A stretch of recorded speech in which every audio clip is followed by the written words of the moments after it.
In this video, we're going to talk about contracts, contract law, some other things around rights, particularly intellectual property rights.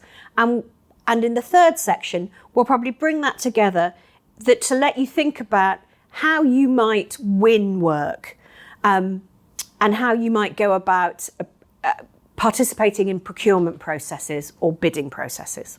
If you didn't see my previous video on governance and structures, my name's Helga Henry.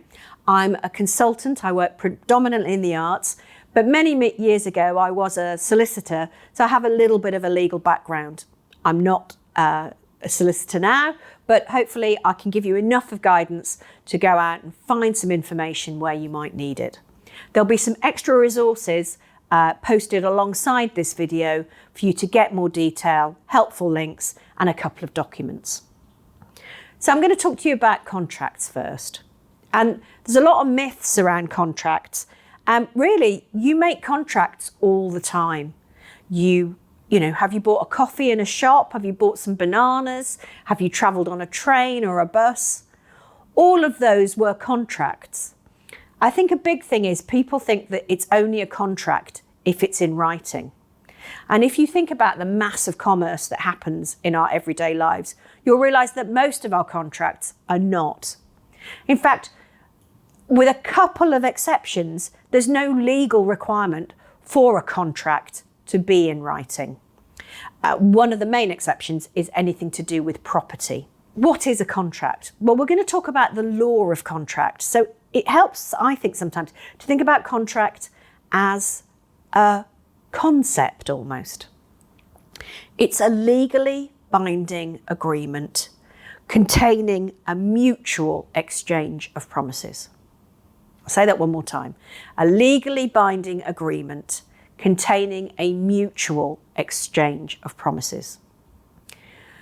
So there are really just a couple of really key elements for you to understand, for you to know whether you have a contract or not.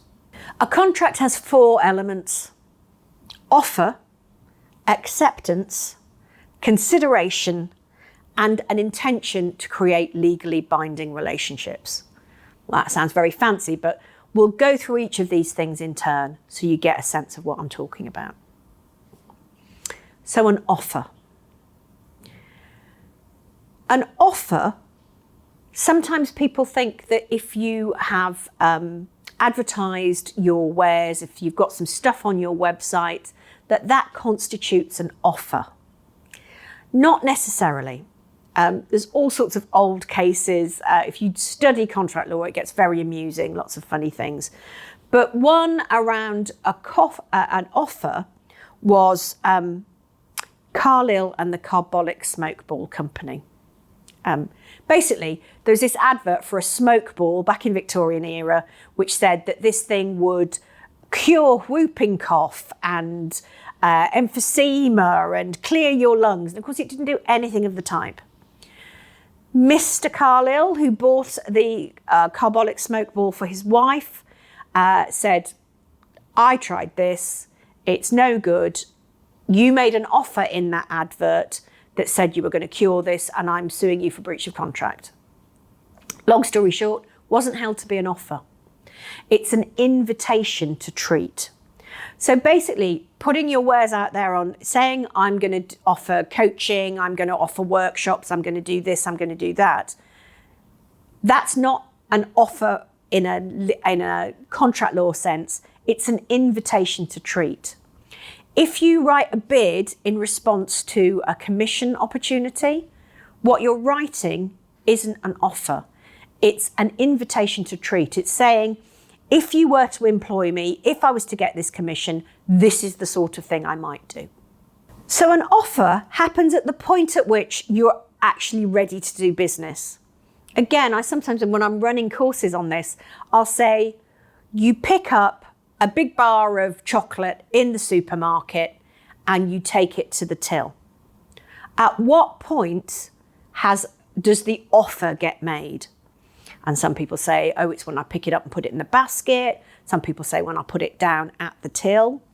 But in fact, the offer gets made when it's rung through and the person at the cash desk asks you for the money. That's the offer. You accept when you pay the money and you take the chocolate away. Now, that's a very standard transaction. Here's an amount, here's some product or some time, here's the price, we're exchanging. What happens more often is that there's some form of negotiation. And this is where people get unstuck a little bit, I think, in terms of contracts, because there's an offer and then there may be a counter offer. Say you want to, say somebody, an arts organisation, maybe a gallery, wants 6 workshops for young people during the summer holidays, 6 half-day workshops. You say, yes, I can do that, and the price will be 6 of them. I'm going to make the maths easy. The price will be £600. It shouldn't be, by the way, that's far too cheap, but I'm making the maths easy. That'll be £600. And the art gallery come back and say, we haven't really got budget for that. We've only got 400. Okay. So what's happened? You said 600, they've said 400. That is a counter offer. The other offer has gone away unless you put it back there. If you can imagine a piece of paper on a table, there's a piece of paper saying 600, another piece of paper goes on saying 400. Unless you take that piece of paper out and put it back on top, the figure we're now talking about is 400. That's the counter offer.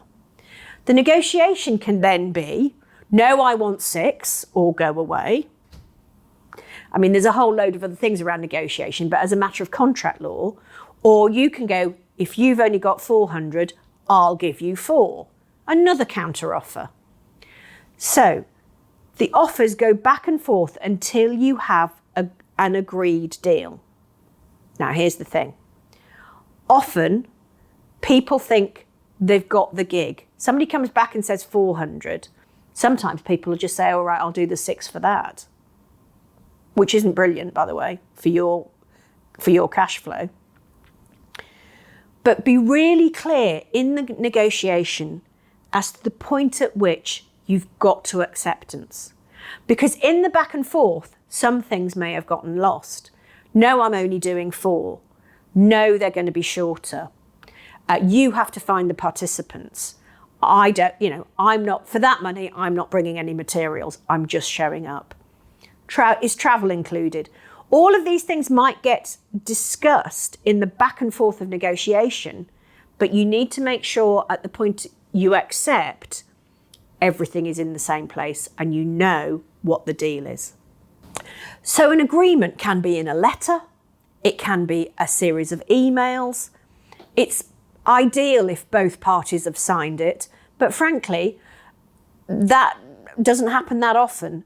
But that idea of a very formal numbered document with 2 signatures at the bottom, well, that's the sort of gold standard.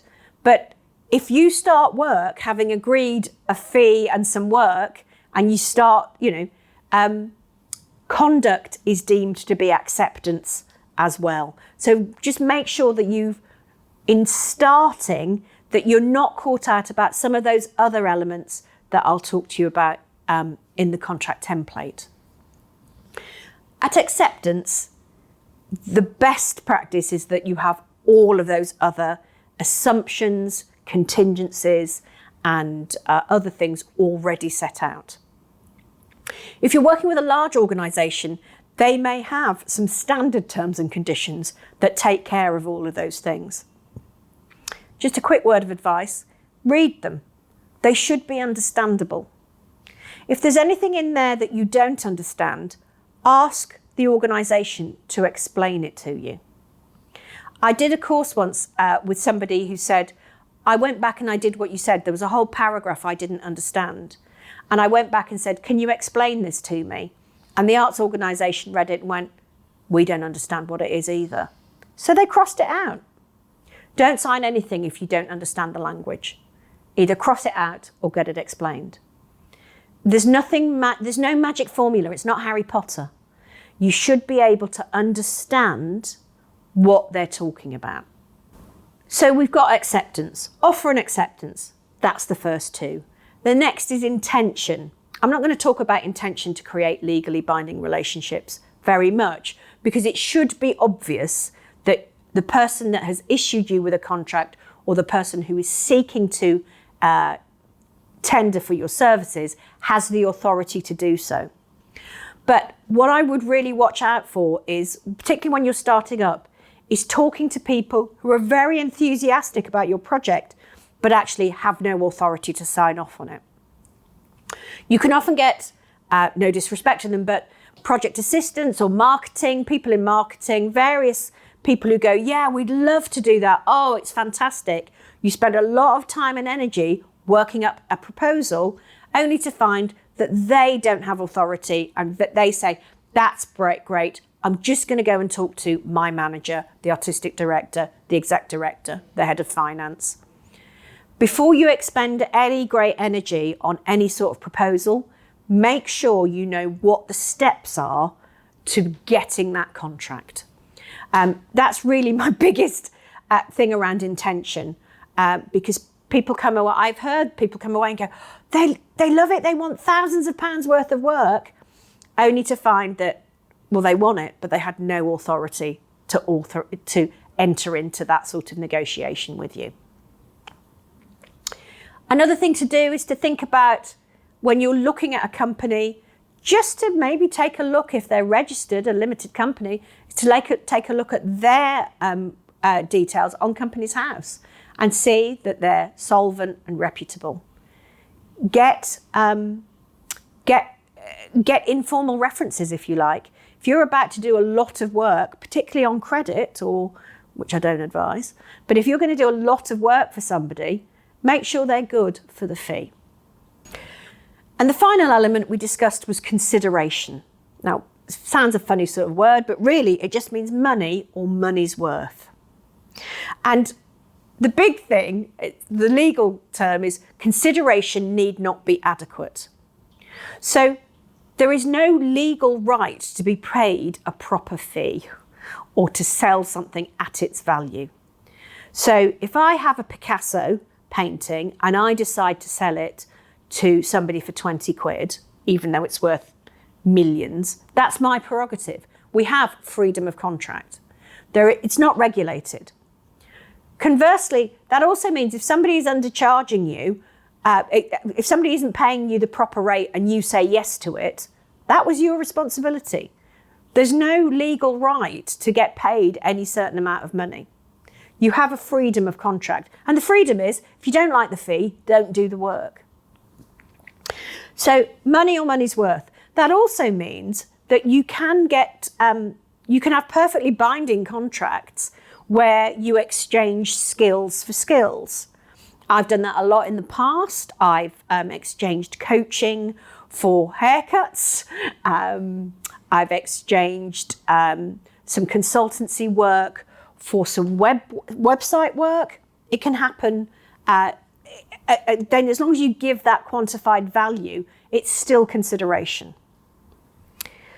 The other thing that you need to know is that consideration, and again, the legal term is, must move both ways. So both people in the exchange need to be getting something. It's easy if you think about buying bananas. I get bananas, the shop gets money. In the workshops, I get money, the arts organisation gets workshops. Make sure there's that exchange. And then the final thing to say is that there's also a saying that past consideration is no consideration. And what that means is, if you're partway through a contract, so say you did 4 workshops for £400. And then they go, oh, we found some more money now, we want another 2. That's a new agreement. You might amend the original agreement you've got to say, and now we're going to do another 2 for another £200, but you can't count that £400. So to wrap up this section on contracts, I just want to encourage you to think about the need for certainty. So again, in the law, they talk about consensus ad idem, fancy Latin phrase, the meeting of minds. If you're both in agreement about all the elements of your contract, all the elements of your agreement, that can be reflected in a written agreement and you can take care of it. You'll get certainty around price, and some of the things you might want to think about in terms of prices: the overall fee, the stages in which you get paid. I would strongly recommend getting as much money in advance as possible. And if not, when the stages of payment are and what you need to do to hit those payment points. Expenses. Are expenses included? Does it include travel? Does it include overnight accommodation? If you need to go away, because if they send you away because you have to go and film somewhere, are you going to get subsistence and expenses? What about your materials? What about the hire of your equipment? All these things, you'll know your business, you'll know where those expenses are. A lot of people underestimate the time it takes to do some work. I worked once with some drone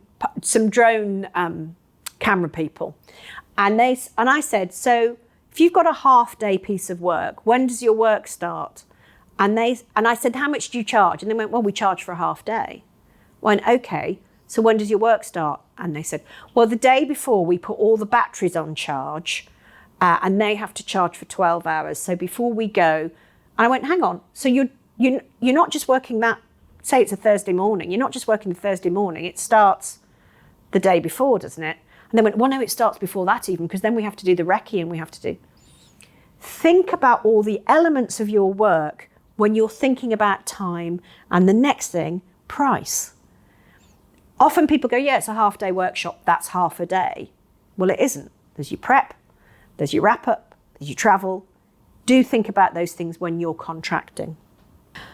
The other thing you can do with a written agreement is look at dependencies and contingencies. I know I keep talking about workshops, but they're a very common way that people make money. Are the arts organisation going to recruit participants, or are you expected to? If it's the arts, or if it's you, there needs to be some extra money because that takes time.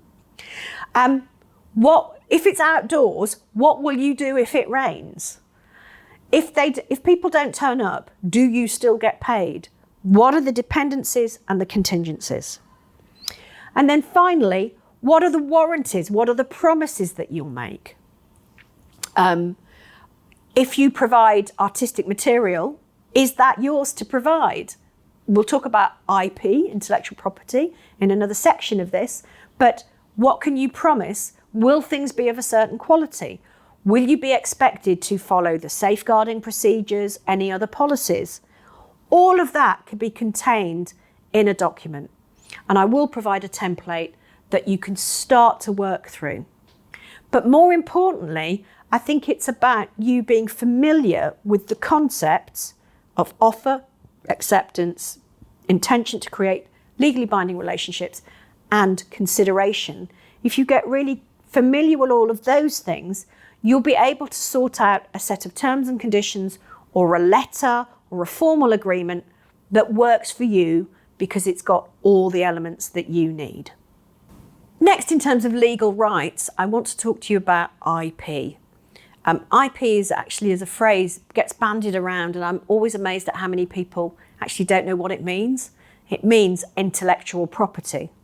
And once you even say that, then people go, yeah, what does that mean? So before we go into that, I'd like you just to think about the different ways in which if I suddenly asked you right now to get hold of a car in any sort of way, what would you do to get hold of a car?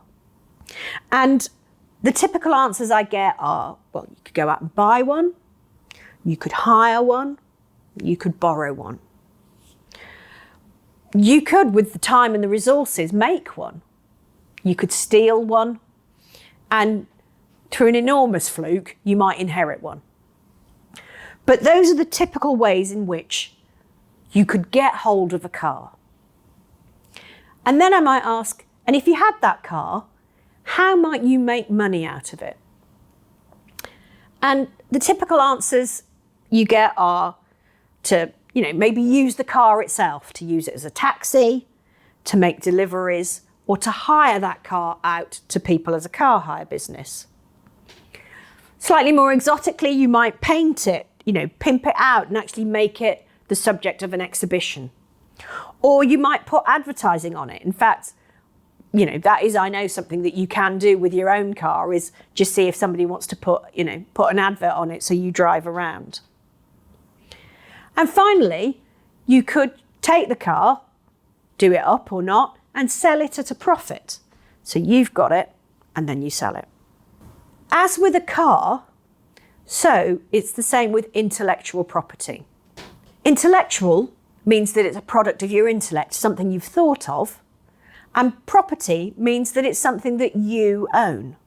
So just in the same way as you can make money with a car, you can make money with the product of your intellect. And that might be your designs, your scripts, your films, your music, your play scripts, your whatever it is that you have made, you can make money. So let's say you're an illustrator.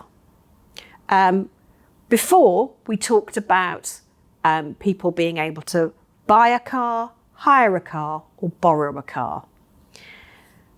With a piece of illustration, people might buy it, or they might pay for a license for it. So that means a license just means you get to use it for a period of time in a certain way. Just like in a taxi, you're getting to use the car to take you from A to B. You can make it. So you could build a car. You can make a piece of original work through illustration, through photos, whatever it is. And then that's yours. You can steal it. You can copy it, particularly off the internet with a couple of right clicks, off someone else. You can lift patches of dialogue. You can take an image, and if you just take the whole thing and pass it off as yours, that's theft. You might take a source image and do other things to it, and we'll talk about that in a moment. And finally, you can inherit it. If you have a relative or a family member or anyone who has royalty rights to a work, because the rights periods, they vary, but say for a literary work, it's life of the artist plus 70 years. If that book or television program or film is still earning royalties, that can pass to somebody in that artist's will. We talked about painting or pimping up the car or putting advertising on it. That's like a value add. That's about using your work to add value to someone else's. And finally, of course, you can sell it at a profit. So you can paint a painting and sell it. You can sell a song to be used on somebody's podcast, and you can't use it anymore. Or you can license it and license it to other people. So again, just like you can, if you think of it as something that's tangible, something that you own, all the things you can do with a car, you can do with your intellectual product. There'll be a bit more detail in the handout that I'll provide with this training, but it's handy to think about two categories of intellectual property. Registered, which means you have to do something, you have to put it on a register, and that involves patents, trademarks, and design rights. And we won't talk much about those here because they're quite complex and they have specific things that you need to do. And unregistered, which is unregistered design right, unregistered trademarks, and copyright. And the two things I'm going to really focus in on a little bit today are trademarks and copyright. Lots of people might have trademarks for their trading style. They may have made themselves or had designed a logo or an image. An unregistered trademark allows you to use that mark against your business in describing it. And you can use a little, you may have seen little in the corner of a text, a TM mark. You can use that to show that you think this is a trademark of your business. You can't use a little R in a circle because that implies that you've registered the trademark. Just very briefly, registering a trademark means that no one else can use it. No one else can copy it. No one else can claim, because obviously it will be claiming that that work is yours. If you think about knockoff handbags or trainers, you know, you see that swoosh and you think it's Nike, but you know from the context and the price that it probably isn't. It costs money and time to register a trademark. So particularly when you're starting up, unless you're absolutely certain that that's the way your business is going to go, I would advise against registering until you're really sure. If you do want to register, there's a link in the Intellectual Property Office that gives you all the steps you need for registration.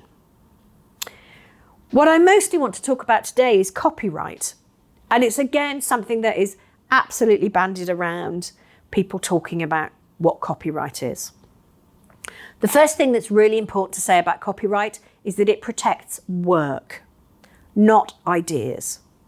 So by work, I mean tangible, although it might be code on a computer or something on a hard drive, but it protects that and not ideas. I used to tell a story about how one day I was in Edinburgh in a cafe and I met this young woman who was scribbling away, writing away. And I said, "Oh, what are you writing?" She said, "Oh, I'm writing a story about a boy who discovers age 11 that he's a wizard." I went, "Oh, then what happens?" She said, "Well, he goes to wizard boarding school." And I'm just trying to think about what sort of game they might play. And I said, "Oh, perhaps they can play something that's a bit like a mixture between lacrosse and hockey, only it's on broomsticks. And, I don't know, maybe the ball can fly." And then I get on a train and go back to Birmingham from Edinburgh, and J.K. Rowling writes about Quidditch. Now, it's just a story, didn't happen. Be amazed how many people think it had. But it's just a story. I could have given her all of those ideas, doesn't matter. I could have even given them names, everything. When I talked about it, it was just an idea. I gave them to her and she wrote them down and worked them up. She has copyright. I get lots of artists telling me, "So-and-so stole my idea." It's like, that's tough. What they can't do is copy your work. Very often ideas come through at exactly the same time. That's the other thing. You might be dead interested in placing some doorways in the middle of the countryside and taking photos, and then you find out someone else is doing the same thing. That's just how it goes. Unless they've physically taken your work and passed it off as their own, it's very unlikely that you've got any sort of claim in copyright. So copyright accrues when the work is fixed, and that can be literary work, dramatic work, musical, artistic, layout and graphics, recordings and broadcasts. So the minute it gets down on paper, down on screen, saved, any way that you can pass it on, taking the photograph, that the copyright automatically accrues to the artist. You don't have to do anything.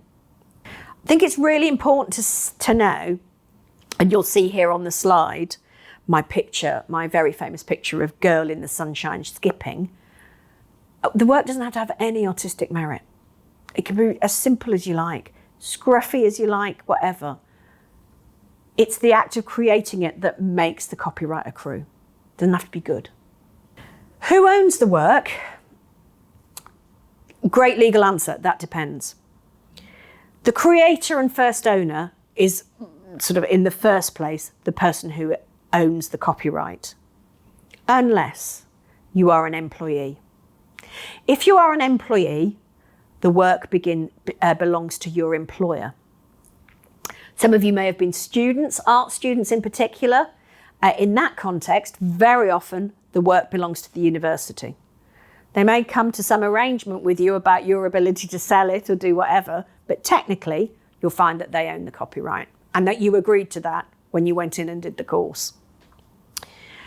Commissioned works, often in the commission, part of that is that the commissioner will seek to assign the copyright in the image over to them. Otherwise, why did they buy it? Why did they have it made? Sometimes you can share it. Sometimes you can license it to them and you can still keep use. In a previous section, we talked about what you might include in a written agreement and certainly what dependencies and contingencies there were. But this is certainly something that it's really good to get clear on, particularly if you're a freelancer, where if you will still, as creator and first owner of the work, own the work, but people will expect you to either license or assign the work to the commissioner as part of the overall package. So it's good to get clear on that and include it up front so people know what the expectations are. Finally, there can be joint ownership, and that might be a time at which you and other collaborators are making something. You particularly might have, that might particularly happen with music, where you're making a piece of music together, or filmmaking. You might want to think about how that happens before you go into making the project. So a filmmaker who's commissioning some music, who's getting a set made, who's having costumes made, think about all those things in advance and deal with them so that people don't feel ripped off, basically. So once you've accrued that protection and it's automatic, how long does it last for? Well, it depends on the thing that you're making. For written theatrical work, musical, artistic and film work, it's life of the artist plus 70 years. So that's a long time. And if your work is continuing to make money, those royalties or those sales revenues can be left to whoever inherits your assets. For sound recordings, broadcasts, public editions, it's 50 years. And that's actually causing problems for some artists who are still alive 55, 60 years after they made work. I remember reading about Bruce Welch from The Shadows. Google him, young people, if you need to find out. He used to play with Cliff Richard back in the 60s. But music they made in the early 60s now clearly is out of copyright. And money that he could be making, particularly because platforms change and people can access that music on Spotify or Apple Music or other music streaming platforms, he's no longer getting any money from. So it's a bit technical, but it's also worth finding out some of the basics, knowing your way around this. And again, I'll provide some links, but my first port of call is always the Intellectual Property Office, ipo.gov.uk. Finally, I'd like to just say a few words about winning work.